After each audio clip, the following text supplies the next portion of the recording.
So welcome guys. आज हम बहुत ही ज्यादा इम्पोर्टेंट टॉपिक बात करेंगे, वो है हमारा रेजोनेटिंग इफेक्ट।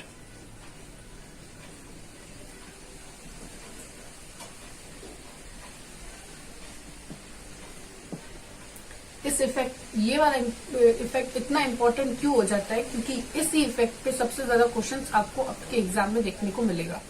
तो रेजोनेटिंग इफेक्ट को हम आर से डिनोट करते हैं। आर प्लस मतलब इलेक्ट्रॉन डोनेटिंग और आर माइनस मतलब इलेक्ट्रॉन विड्रॉइंग। तो रेजोनेटिंग इफेक्ट के कुछ फीचर्स मैं आपके साथ पहले डिस्कस कर लूं। तो पहला फीचर तो रेजोनेटिंग इफेक्ट में ये है कि रेजोनेटिंग इफेक्ट का मतलब क्या है। तो रेजोनेटिंग इफेक्ट का मतलब क्या है कि इलेक्ट्रॉन्स, मतलब मैं आपको एक रेजोनेंस की बात करूं तो आपने रेजोनेंस कहाँ पे पढ़ा है? इससे पहले आपने रेजोनेंस बेंजीन में देखने को आपको दिखा होगा, बेंजीन पे कि ना, हाँ, बेंजीन का स्ट्रक्चर कभी ऐसा होता नहीं है। ये चीज आपको बोला गया होगा एनसीईआरटी में कि बेंजीन का स्ट्रक्चर ऐसा नहीं होता, बेंजीन का स्ट्रक्चर ऐसा भी नहीं होता। और तो बेंजीन का स्ट्रक्चर कैसा होता है? बेंजीन का स्ट्रक्चर होता है ऐसा। ये तो आपको बोला गया होगा कि एनसीईआरटी के बुक के अंदर। और वही चीज मैं यहाँ पे भी डिस्कस करूंगी कि बेंजीन का स्ट्रक्चर सच में ये नहीं होता और ये भी नहीं होता। इसका स्ट्रक्चर ऐसा क्यों होता है? इसके पीछे का इफेक्ट को हम बोलते हैं रेजोनेटिंग इफेक्ट। ये रेजोनेंस के कारण ऐसा होता है। ये चीज आपको कैक्यूल ने बोला होगा, क्योंकि उसने ये चीज अपने माइंड में ऑब्जर्व किया था कि दो स्नेक्स आपस में जब मिलते हैं तो फिर उनके साथ मिलने के बाद जैसा इफेक्ट हमको देखने को मिलता है, तो एक काइंड ऑफ हाइब्रिड क्रिएट हो जाता है। वो चीज हम यहाँ पे देखेंगे। तो ये दोनों चीज फिर क्या है? अगर असली बेंजीन अगर ये है, तो हम ये दोनों चीज क्यों पढ़ रहे हैं अपने बुक में? ये दोनों चीज हम अपने बुक में इसलिए पढ़ रहे हैं क्योंकि ये दोनों चीज क्या है? रेजोनेंस, इसका रेजोनेटिंग स्ट्रक्चर। क्योंकि अगर हम इस तरह से पढ़ेंगे बेंजीन को तो हमको कुछ समझ में आएगा क्या? हम अच्छी तरह से इलेक्ट्रॉन्स को यहाँ पे हम डबल बॉन्ड को देख पाएंगे या सिंगल बॉन्ड को देख पाएंगे? नहीं देख पाएंगे। बट यहाँ पे हम प्रॉपरली मेंशन कर सकते कि इलेक्ट्रॉन यहाँ पे डबल बॉन्ड है, यहाँ पे इलेक्ट्रॉन का पेयर है, ऐसे करके हम पता कर सकते हैं। That's why we are studying these structures. It's resonating structures. That is why resonating effect becomes very important for our examination point of view as well as for our understanding. तो हम अब बात करेंगे रेजोनेटिंग इफेक्ट के बारे में। तो resonating effect की डेफिनेशन की अगर मैं बात करूं, तो मैंने भी आपको ये बेंजीन की बात कही। तो बेंजीन क्या है? क्या ये सैचुरेटेड कार्बन है या अनसैचुरेटेड कार्बन? अच्छा, अब ये चीज आपको याद करने के लिए ट्रिक मेरे पास है। देखो, सैचुरेटेड और अनसैचुरेटेड को आप एक साथ लिख दीजिए, ठीक है? अब देखो, सैचुरेटेड में क्या होता है? इसमें कम लेटर्स है और इसमें ज्यादा लेटर्स है। जिसमें कम लेटर्स है उसको हम सिंगल बॉन्ड लिखेंगे, और जो ज्यादा लेटर्स के हैं उनको हम डबल बॉन्ड लिखेंगे। तो मतलब unsaturated carbons are those carbons which have double bonds, और यहाँ पे हमको ऑब्वियसली डबल बॉन्ड देखने को मिल ही रहा है, तो हम यहाँ इसको अनसैचुरेटेड घोषित करेंगे। तो हमको डेफिनेशन में तो ये लिखा है कि जो ये इलेक्ट्रॉन से बोलती है लोन पेयर, मतलब लोन पेयर नहीं, ये जो एक्स्ट्रा पाई बॉन्ड आपको देखने को मिल रहा है, ये पाई बॉन्ड किसके मतलब कॉम्बिनेशन से बना है? दो इलेक्ट्रॉन के पेयर से बना है ये लोन पेयर। और ये जो इलेक्ट्रॉन का जो लोन पेयर ये जो पाई बॉन्ड है, इसमें क्या है? दो इलेक्ट्रॉन्स है। और ये इलेक्ट्रॉन्स जब यहाँ से उड़ के यहाँ पे चला जाता है, यहाँ से उठ के यहाँ पे चला जाता है, ऐसे ऐसे जो होता है, मतलब इसके बीच में जो इलेक्ट्रॉन जो चलते रहते, घूमते रहते हैं, इलेक्ट्रॉन का डिस्ट्रीब्यूशन होता रहता है, जो मैंने आपको दो स्ट्रक्चर बना के दिखाया था।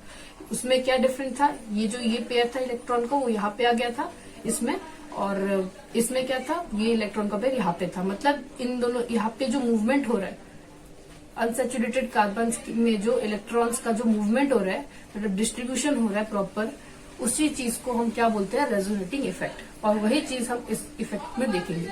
तो शुरू करते हैं अपने पहले पॉइंट के थ्रू। तो पहले पॉइंट में मैंने जो एक्सप्लेन किया वो मैं अच्छे से आपको नोट्स में मेंशन कर दूं। तो यहाँ पे क्या होता है? Redistribution of electrons in unsaturated carbon भी लिख सकते हो, अनसैचुरेटेड सिस्टम आपके बुक में लिखा हुआ है। तो आई थिंक ये अनसैचुरेटेड सिस्टम ही आपके लिए बेस्ट वर्ड रहेगा। तो अनसैचुरेटेड सिस्टम, बस इतना है। आप इतना भी अगर आपके टीचर को एक्सप्लेन करके बोलोगे तो आपको मार्क्स मिल जाएगा। वाया, हाँ ये भी इम्पोर्टेंट है, वाया सिग्मा बॉन्ड। अभी आपको सिग्मा बॉन्ड के बारे में मैंने बताया था। यहाँ पे पाई बॉन्ड में कोई आप छेड़छाड़ ना कीजिए, सॉरी सिग्मा बॉन्ड में आप कोई छेड़छाड़ ना कीजिए। पाई बॉन्ड यहाँ पे वैलिड है। आप अगर आपको सिग्मा बॉन्ड के साथ कुछ करना है तो आप उसके पास चल जाइए, जो कि है इंडक्टिव इफेक्ट। अगर आप अभी रेजोनेटिंग इफेक्ट की बात करेंगे तो यहाँ पे आपको जस्ट पाई बॉन्ड के इलेक्ट्रॉन्स को डिस्ट्रीब्यूट करना है अनसैचुरेटेड सिस्टम में, क्योंकि अनसैचुरेटेड कार्बन में ही आपको पाई बॉन्ड मिलेंगे। ठीक है, अच्छा अब मैं आपको ये भी बता चुकी हूँ कि कभी भी एक स्ट्रक्चर, ये भी आपके बुक में लिखा हुआ है कि एक स्ट्रक्चर कभी किसी मॉलिक्यूल के स्ट्रक्चर को अच्छी तरह से एक्सप्लेन नहीं करता। मैंने अभी आपको बताया कि जो ये वाला स्ट्रक्चर है ये बेंजीन को अच्छी तरह से एक्सप्लेन नहीं करता। हमको दो इंडिविजुअल स्ट्रक्चर की जरूरत होती है, जिससे हम बता सकते हैं कि ये इसके रेजोनेंस है और इसके थ्रू हम हाइब्रिड बना के एक पर्टिकुलर स्ट्रक्चर को एक्सप्लेन करते हैं। तो यही चीज सेकंड पॉइंट में आपको मेंशन की है, बट आप इसको अगर एज अ फीचर ना भी लिखे तो भी चलेगा, और अगर वो कोई एक्सप्लेनेशन मांगते हैं आपसे तो आप ये वाला पॉइंट मेंशन कर सकते हैं।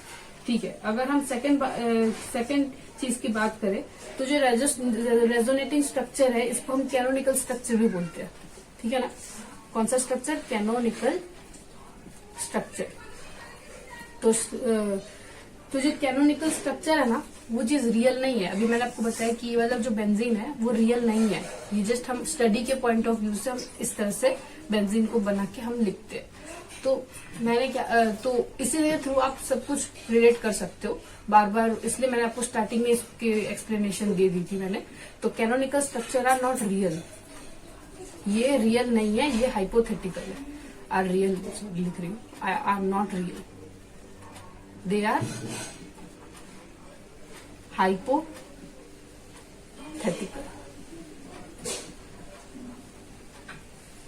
और एक्चुअल स्ट्रक्चर क्या है फिर? सो द रियल स्ट्रक्चर, यहाँ पे वो भी मेंशन कर देते हैं हम, is the hybrid one.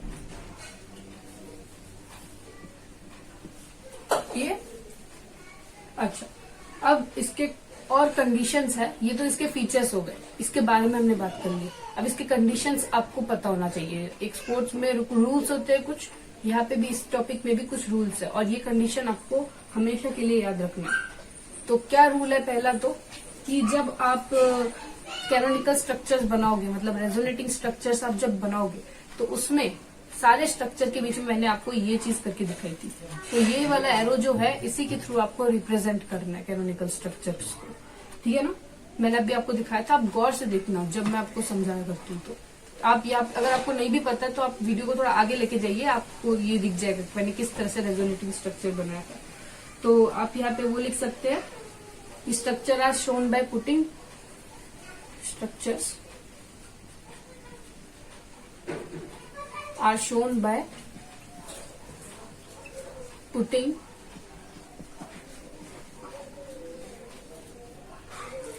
Double headed arrow. आप एक हेडेड एरो इस तरह से रिप्रेजेंट करते हो, डबल हेडेड एरो इस तरह से रिप्रेजेंट करते हो, डबल हेडेड एरो जो कि है ये। ठीक है, बिटवीन टू स्ट्रक्चर्स, ये भी आप लिखे, थोड़ा और स्पेसिफिक हो जाता है। ठीक है, थर्ड पॉइंट ये है कि सारे एटम्स जो है जो कि रेजोनेंस में है वो एक ही प्लेन में लाई करना चाहिए। All atoms should lie in one plane, all atoms in resonance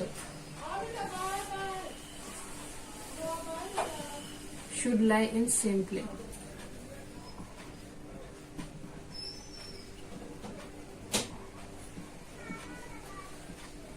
ठीक है, अगले पॉइंट पे अगर हम बात करें कि जब हम इलेक्ट्रॉन्स को राइट करते हैं, मतलब लिखते हैं, सॉरी रेजोनेंस को लिखते हैं, तब हमको सिर्फ इलेक्ट्रॉन्स को मूव करना होता है, बाकी उसका पूरा पोजीशन सेम होता है, बाकी पूरे एटम का पोजीशन सेम होता है।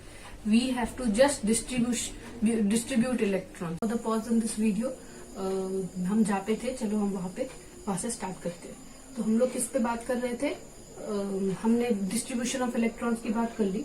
उसके बाद हम थे कि बोनाफाइड चीज के ऊपर कि all canonical forms must be bona fide, ये हमारी बुक में गिवन है। अब इसका मतलब क्या है? देखो, ये तो आपको पता है कि कैनोनिकल फॉर्म्स क्या है, रेजोनेटिंग फॉर्म्स है। लेकिन बोनाफाइड का मतलब क्या होता है कि एक पर्टिकुलर एटम का क्या होता है, कुछ बॉन्डिंग होती है। मतलब एक एटम 4 बॉन्ड कर सकता है, जैसे कि कार्बन 4 बॉन्ड कर सकता है। हाइड्रोजन क्या कर सकता है, 2 बॉन्ड्स में पार्टिसिपेट, 1 बॉन्ड क्रिएट कर सकता है, because it has 1 unpaired electrons. तो आप ऐसे भी याद कर सकते हो कि एक एटम में कितने अनपेयर्ड इलेक्ट्रॉन्स होते हैं, सॉरी अनपेयर्ड नहीं, आउटर मोस्ट इलेक्ट्रॉन्स होते हैं, वो बोनाफाइड में आ जाते हैं। तो उसके अंदर कैपेसिटी कितनी होती है बॉन्ड बनाने की? तो एक कार्बन में 4 बॉन्ड्स बनाने की कैपेसिटी होती है, और अगर वो कैपेसिटी से ज्यादा हो गया या कम हो गया, उसको बोनाफाइड नहीं बोला जाएगा। तो इसलिए बोला गया है कि all canonical forms must be bona fide. ठीक है, तो आपको एक बुक में एग्जाम्पल गिवन है, आप उस एग्जाम्पल को अच्छे से लिख सकते हैं। तो मैं उस एग्जाम्पल को अच्छी तरह से आपको समझाती हूँ, जो कि है CH3। आप मुझे ये बताइए, इस स्ट्रक्चर को देख के इसमें आपको गलती कहाँ पे दिख रही है? जो चीज आपको ये कहाँ पे दिख रहा है कि मतलब ये चीज तो गलत है, ये तो मेरे को भी पता है, लेकिन इसमें ऐसी कौन सी चीज है जिसको देख के आपको लग रहा है कि ये बोनाफाइड नहीं हो सकता? आई थिंक आपको इसका आंसर मिल गया होगा, ये वाला पार्ट। क्योंकि यहाँ पे एक कार्बन 3 हाइड्रोजन के साथ बॉन्डेड है, अलोंग विथ 2 डबल बॉन्ड्स, मतलब 2 बॉन्ड्स मतलब डबल बॉन्ड। तो 3, 4, 5 टोटल कार्बन के पास यहाँ पे 5 बॉन्ड्स दिख रहे हैं। तो इट कंक्लूड्स कि दिस इज नॉट बोनाफाइड। ठीक है ना? तो this is not coming under resonance effect. ये चीज आपको याद रखनी है। अच्छा, अगर हम 6th पॉइंट में जाए तो आपको ये बात तो पता है कि स्टेबिलिटी, ठीक है, स्टेबिलिटी का मैं अलग से टॉपिक लेती हूँ। इससे क्या होगा कि आपको समझ में आएगा और अच्छी तरह से। ये तो फीचर्स की बात होगी। अब मैं स्टेबिलिटी का अलग से टॉपिक लेती हूँ। जो बच्चे नीट के लिए है, वो उनके लिए ये स्टेबिलिटी वाली चीज बहुत ही ज्यादा इफेक्टिव हो सकती है। तो स्टेबिलिटी की हम बात करते हैं। तो first point stability, second point stability और थर्ड पॉइंट स्टेबिलिटी। स्टेबिलिटी की सिर्फ 3 पॉइंट्स हैं, इससे ज्यादा और कुछ भी नहीं। तो पहला पॉइंट क्या है स्टेबिलिटी का? स्टेबिलिटी का पहला पॉइंट है कि हाइब्रिड रेजोनेंस, सॉरी 4 पॉइंट्स है। Resonance, hybrid structure are more stable than, sorry, hybrid resonance, hybrid बोल रही हूँ, hybrid structure is more stable than resonating structure। ठीक है, ये बात आपको याद रहेगी। तो हाइब्रिड स्ट्रक्चर रेजोनेटिंग स्ट्रक्चर के ज्यादा स्टेबल होता है। सेकेंड पॉइंट ये है कि double bond is more stable than single bond.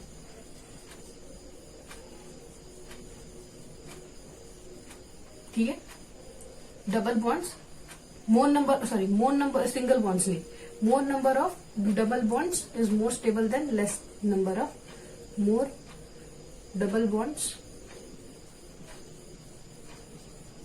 Is more stable than less double bonds. ठीक है, अच्छा अब हम थर्ड पॉइंट पे चलते हैं। थर्ड पॉइंट ये कहता है कि डिस्टेंस, चार्ज डिस्टेंस, चार्ज का जो डिस्टेंस है, आप टेंशन मत लो, मैं आपको एक एक पॉइंट अच्छे से समझाऊंगी। मैंने एक सीक्वेंस वाइज फॉर्म में मैं आपको समझाऊंगी। तो charge distance must be greater, ठीक है ना? चार्ज शुड बी एट, मतलब 2 चार्जेस अगर किसी में गिवन है, प्लस पॉजिटिव और नेगेटिव, तो उनका जो डिस्टेंस है वो ज्यादा होना चाहिए as compare to those which are close. Charge distance more is more stable than charge distance less.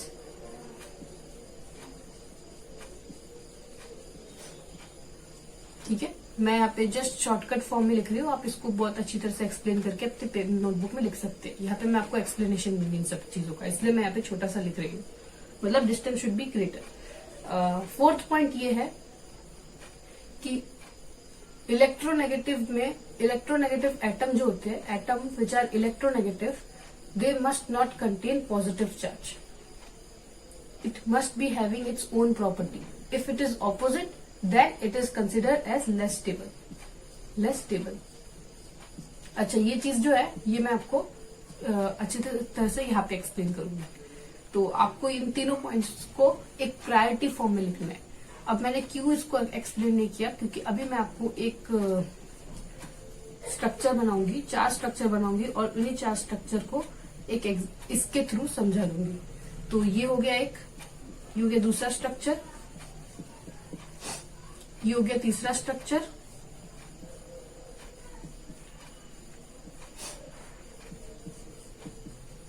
ये हो गया चौथा स्ट्रक्चर, ये हो गया 5वां स्ट्रक्चर. सॉरी, चौथा. 4 स्ट्रक्चर में ये पूरा का पूरा हमको समझ में आ जाएगा. देखो, चौथे पॉइंट को मैं कवर एक अलग से एग्जांपल के थ्रू करूंगी. तो मैंने क्या बोला कि मैंने ये प्रायोरिटी वाइज लिखा है. मतलब आपको जब ये इस पे अगर हमको रेजोनेंस के स्टेबिलिटी पे अगर क्वेश्चन आए तो आपको प्रायोरिटी देखनी है कि इनमें से सबसे पहला प्रायोरिटी हम किसको दें. तो आप जब इन स्ट्रक्चर को देखोगे तो आपको फर्स्ट पॉइंट आपके दिमाग में याद होना चाहिए कि आपको हाइब्रिड स्ट्रक्चर को ज्यादा इंपॉर्टेंस देना है as compare to other resonating structure. ठीक है, चलो. अब सेकेंड पॉइंट ये है, more double bonds should be greater than less double bond. तो यहाँ पे मोर डबल बॉन्ड्स देखने को मिल रही है एज कम्पेयर टू दिस. तो this is more stable than this. अच्छा, charge distance must be greater than more charge distance must be more stable than less charge distance. इनके बीच में जो चार्ज डिस्टेंस है वो कुछ ज्यादा है एज कम्पेयर टू दिस. तो दिस इज मोर स्टेबल. ठीक है, और इसका एग्जाम्पल मैं इसके थ्रू देती हूँ कि अगर यहाँ पे एक ऑक्सीजन है और अगर उसके ऊपर पॉजिटिव चार्ज है और यहाँ पे दूसरा स्ट्रक्चर है, कैनोनिकल स्ट्रक्चर, जिसमें ऑक्सीजन में नेगेटिव चार्ज है, तो इसमें जो ये ऑक्सीजन जिसमें नेगेटिव चार्ज है वो ज्यादा स्टेबल होगा as compare to that oxygen which has positive charge. ऐसा क्यों? क्योंकि ऑक्सीजन की एक प्रॉपर्टी है कि वो एक इलेक्ट्रोनेगेटिव प्रॉपर्टी शेयर करती है. वो एक इलेक्ट्रोनेगेटिव एटम है. तो अगर उसमें पॉजिटिव चार्ज आ गया तो वो कैसे इलेक्ट्रोनेगेटिव होगा? तो इसलिए उसको नेगेटिव साइन से ही रिप्रेजेंट करेंगे सो दैट हम ये दिखा सके कि वो स्टेबल है एज कम्पेयर टू दिस. ठीक है, ये रेजोनेंस इफेक्ट के कुछ स्टेबिलिटी पे हमने बात कर ली. अच्छा, अब पॉइंट आता है plus are effect and minus are effect. अब ये इस पे मैंने एक ट्रिक बनाया है.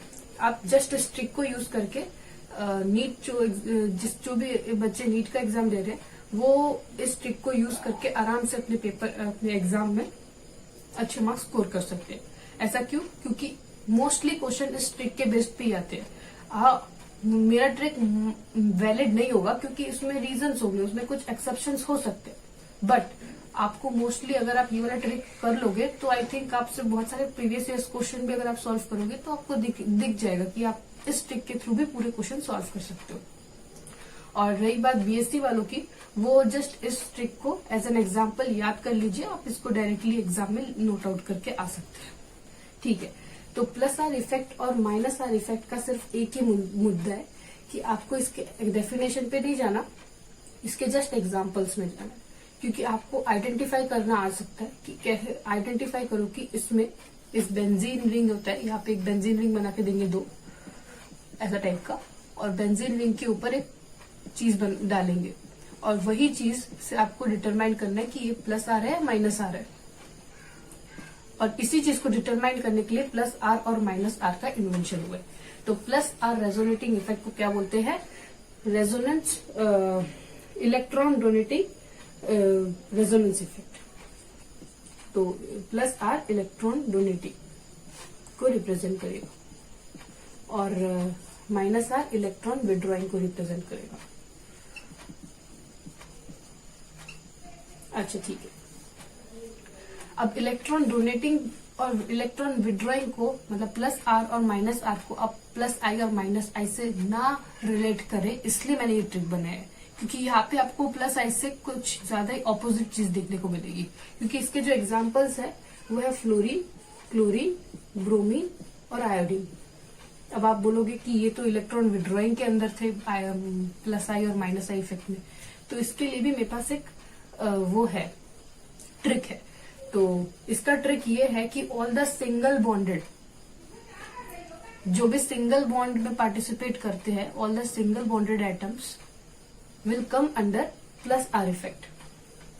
ठीक है, ये आप अपने ध्यान में रखना, ये ट्रिक है। आपको जहां पे भी अगर यहाँ पे फ्लोरीन दिख जाए, क्लोरीन दिख जाए, OH तक भी दिख जाए, OH में भी 1 बॉन्ड होते हैं दोनों के बीच में, तो आप यहाँ पे OH भी आ जाए या फिर CH3 भी आ जाए, CH3 में भी सिंगल बॉन्ड होता है, तो आप प्लस आर निश्चिंत होके टिक करके आ जाइए। और अगर माइनस आ रहा है तो जैसे NO2 आ गया, ठीक है, या फिर साइनाइड आ गया, साइनाइड में तो 3 बॉन्ड्स होते हैं, तो मैंने इसके थ्रू बता दिया जिससे आपको इजी लगे। तो इसका ट्रिक क्या है, सिंगल बॉन्ड, और इसका ट्रिक क्या है, डबल बॉन्ड। अगर आपको डबल बॉन्ड कहीं पे दिख जाए तो आप निश्चिंत होके इसको टिक कर दीजिए। ठीक है, ये जस्ट हो गया कुछ ट्रिक्स। अब मैं बात करूंगी कि रेजोनेटिंग स्ट्रक्चर बनाते कैसे, क्योंकि आपको रेजोनेटिंग स्ट्रक्चर मतलब आपको स्ट्रक्चर दिख जाएगा और बोलेंगे कि इसके रेजोनेटिंग स्ट्रक्चर्स बनाओ, तो आप किस तरह से बनाओगे, उसके लिए मेरे पास एक बहुत ही अच्छा वो है, सोल्यूशन है कि आप इस चीज को आपके दिमाग में रख के आप बहुत अच्छे से स्ट्रक्चर बना सकते हैं। तो पहला हम चलते हैं कार्बन डाइऑक्साइड से। हम धीरे से छोटे लेवल से स्टार्ट करेंगे और हाई लेवल तक हम एक एक चीजों को समझते चलेंगे। तो पहला चीज है कार्बन डाइऑक्साइड, CO2। ठीक है, तो कार्बन डाइऑक्साइड में क्या होता है, एक कार्बन है, उसके बीच में, इसको मैं हटा देती हूँ, उसके बीच में ये होता है उसका स्ट्रक्चर। ये चीज आपको भी पता है, लेकिन इसके रेजोनेटिंग स्ट्रक्चर्स हमको बनाने के लिए हम क्या करेंगे, तो ये बात आपको याद रखना है। देखो, अब मैं जो बोलूंगी ये आपको ध्यान से सुनना है। क्यों? क्योंकि यहाँ पे मेन मुद्दा मैं यहाँ पे क्लियर करूंगी और यही मुद्दा को मैं आगे लेते चलूंगी। तो क्या होगा कि जो ऑक्सीजन है, आपको सबसे पहले ये ढूंढना है कि इलेक्ट्रोनेगेटिव कौन है इसमें से, इनमें से सबसे ज्यादा इलेक्ट्रोनेगेटिव कौन है आपको।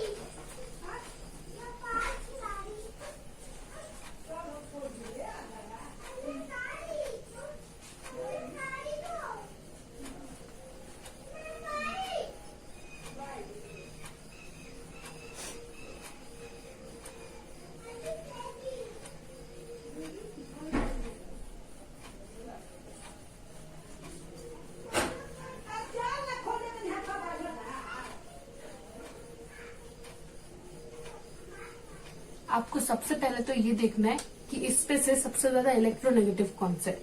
तो इलेक्ट्रोनेगेटिव कौन सा है, ऑक्सीजन है एज कम्पेयर टू कार्बन। यहाँ पे भी है, लेकिन आप एक को ही पकड़ लो पहले। तो ये सबसे ज्यादा इलेक्ट्रोनेगेटिव है।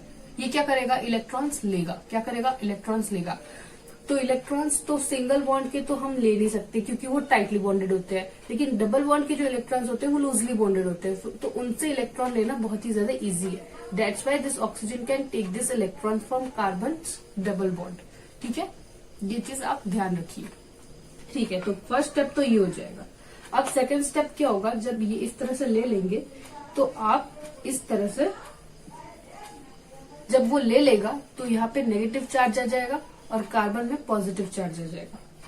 ठीक है, अब देखो, अब हमको देखना पड़ेगा दूसरा ऑक्सीजन। अब ये वाला ऑक्सीजन भी इलेक्ट्रोनेगेटिव है, अब ये वाला ऑक्सीजन भी क्या करेगा, इलेक्ट्रॉन लेगा। तो ये वाला इलेक्ट्रॉन ऑक्सीजन यहाँ से लेगा। तो अब क्या होगा, ये ऑक्सीजन जब यहाँ से लेगा तो ये भी अपना नेगेटिव, तो कार्बन तो ऑलरेडी पॉजिटिव चार्ज है, तो ये तो इसमें तो ऑलरेडी इलेक्ट्रॉन डेफिशिएंट है, तो ऑक्सीजन अपना इलेक्ट्रॉन इसको देने की कोशिश करेगा। और फिर क्या हो जाएगा, यहाँ पे नेगेटिव चार्ज आ जाएगा और कार्बन ही रहेगा, बट यहाँ पे डबल बॉन्ड आ जाएगा और यहाँ पे पॉजिटिव चार्ज आ जाएगा और ये बन जाएगा हमारा पूरा स्ट्रक्चर। और अगर इसका रेजोनेटिंग हाइब्रिड बनाना है तो फिर हम इसका हाइब्रिड इस तरह से बना सकते हैं और इसमें हम डेल नेगेटिव, डेल पॉजिटिव और डेल नेगेटिव डालेंगे। और ये डेल पॉजिटिव नेगेटिव इसके इवेंट्स के अकॉर्डिंग डालेंगे, क्योंकि यहाँ पे पॉजिटिव नेगेटिव सब आया, तो इस तरह से हम डालेंगे। अगर आपको ये समझ में नहीं आया तो हम सेकेंड एग्जाम्पल में चलते हैं। मैं आपको 3 एग्जाम्पल्स दूंगी, इससे क्या होगा, आप अच्छी तरह से समझ जाओगे और तीसरा एग्जाम्पल क्या होगा, इलेक्ट्रॉन विड्रॉइंग पे होगा, ये तो डोनेटिंग में चला जाता है। ठीक है, अब हम लोग चलते हैं कि इलेक्ट्रॉन विड्रॉइंग की बात करते चले।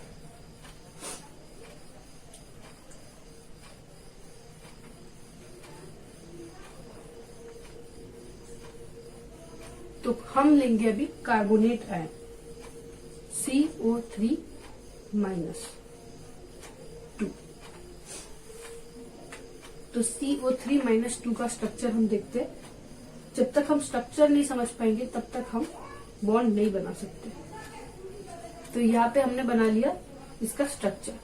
अब हम करेंगे इसमें क्या करना है। तो सबसे पहले क्या करना है, ऐसा ऑक्सीजन ढूंढना है जिसके पास डबल बॉन्ड हो, जिससे ये इलेक्ट्रॉन्स को खींच पाए इलेक्ट्रोनेगेटिव के कारण। और फिर दूसरा ऑक्सीजन क्या करेगा, अपना इलेक्ट्रॉन कार्बन को देगा हेल्प करने के लिए। तो फिर इसका स्ट्रक्चर कैसा बनेगा, तो ये वाला ऑक्सीजन क्या हुआ, इसने लिया इलेक्ट्रॉन तो नेगेटिव चार्ज, और कार्बन का पॉजिटिव चार्ज, क्योंकि कार्बन ने इसको दिया। और ये चीज हम बाद में करेंगे, पहले तो हम ये वाली चीज करेंगे। तो यहाँ पे इसने इसको दिया तो फिर यहाँ पे डबल बॉन्ड आ गया, और ये वाला नेगेटिव का नेगेटिव पड़ा रहा। अब क्या होगा, अब ये जो चीज हुई, आप खुद देख के बताओ मुझे, यहाँ पे जो चीज हुई वही चीज यहाँ पे भी देखने को मिलेगी। यहाँ पे भी क्या करेगा, ये ऑक्सीजन नेगेटिव चार्ज को लेगा, मतलब इलेक्ट्रॉन्स को लेगा, और ये वाला ऑक्सीजन कार्बन को हेल्प करेगा अपना बॉन्ड, मतलब अपने साथ डबल बॉन्ड बनाने में। और यहाँ पे भी आपको सेम स्ट्रक्चर देखने को मिलेगा।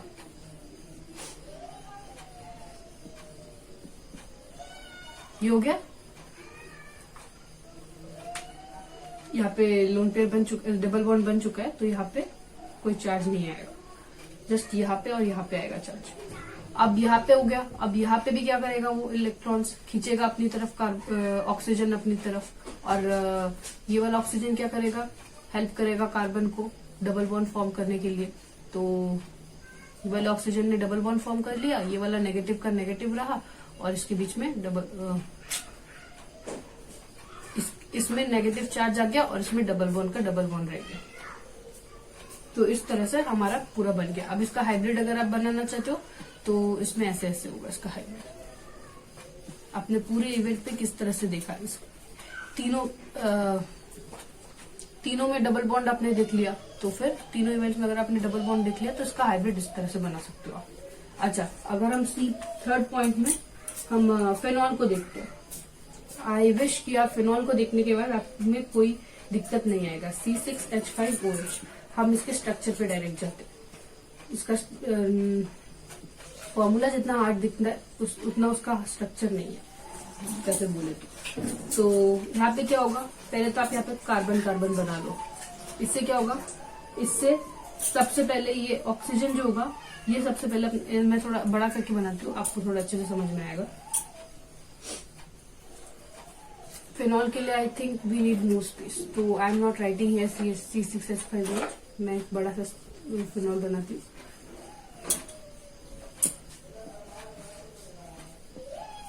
तो ऑक्सीजन के यहाँ पे 2 लोन पेयर्स है, तो ऑक्सीजन क्या करेगा, अपना लोन पेयर डोनेट करेगा। क्यों डोनेट करेगा, क्योंकि यहाँ पे एक मैं यहाँ पे इस तरह से स्ट्रक्चर बनाती हूँ।